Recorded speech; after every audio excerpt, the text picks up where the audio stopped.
चैतन्य food ब्लॉगमध्ये तुम्हा सर्वांचं स्वागत। मित्रांनो, आत्ता मी आलेलो आहे सांगलीला आणि गणेश उत्सवाचा काळ चालू आहे।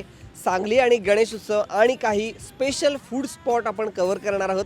अमृत माझ्याबरोबर आहे आणि आता मी ऐतिहासिक अशा प्रतापसिंह उद्यानामध्ये बसलेलो आहे, कारण की हे ऐतिहासिक माझ्यासाठी आहे, कारण की खूप वर्षांपूर्वी अगदी लहान असताना मी या ठिकाणी प्राणी बघण्यासाठी येत होतो। इथं खूप सारे प्राणी होते, अस्वलं होती, सिंह होते, वाघ होते, पण आता सध्या इथं काही नाही आहे। पण त्या जुन्या आठवणी माझ्या इथं आल्यानंतर ताज्या झाल्या। तर अमृतला विचारूया की पहिला स्पॉट आपण कोणता कव्हर करणार आहोत, पहिल्यांदा कुठं खायला जायचं आहे? आता सांगलीतला सर्वात फेमस म्हणजे वडा, आपण महाराष्ट्र वडा ट्राय करायला जाणार आहे।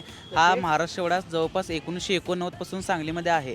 आता त्यांची पूर्वी त्यांनी जुन्या ठिकाणी होता, आता त्यांनी नवीन ठिकाणी शिफ्ट झाले आहेत आणि वड्याची खूप मस्त टेस्ट आहे। ओके, बऱ्याच रिकमेंडेशन सुद्धा आल्या होत्या की या वड्याला तुम्ही कव्हर करा। विश्रामबाग चौकामधील आपण गणेश नाश्ता सेंटरचा व्हिडिओ केला होता, त्याला सुद्धा खूप कमेंट आल्या होते की महाराष्ट्र वडा एकदा खाऊन बघा।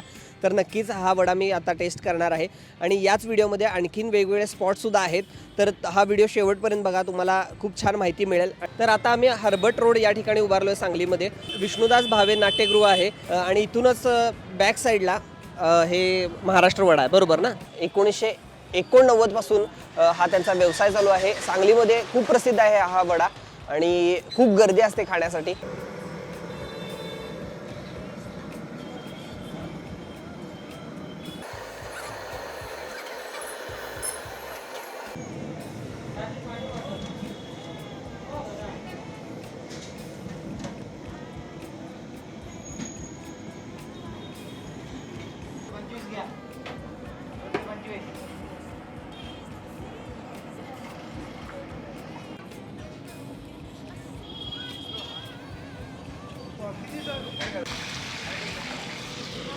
हेलो, तो शिफ्ट खातर 3000 मार दे।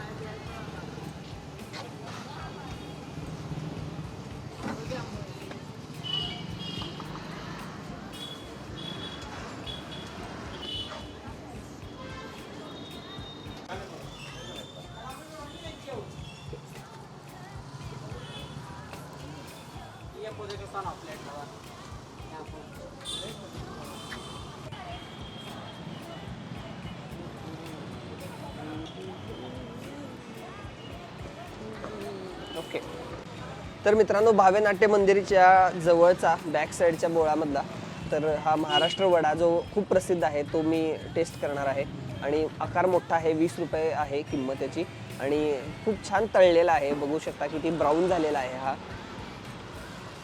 गरमागरम आहे, थोडासा मी तोडून खातो आणि खूप गरम आहे, मग टेस्ट करून सांगतो। 20 रुपयामध्ये गोल आणि मोठा वडा होता, खूपच छान होता आणि पाव सुद्धा लुसलुशीत आणि ताजा होता। नक्की ट्राय करून बघा, वडापाव तुम्हाला आवडतो का?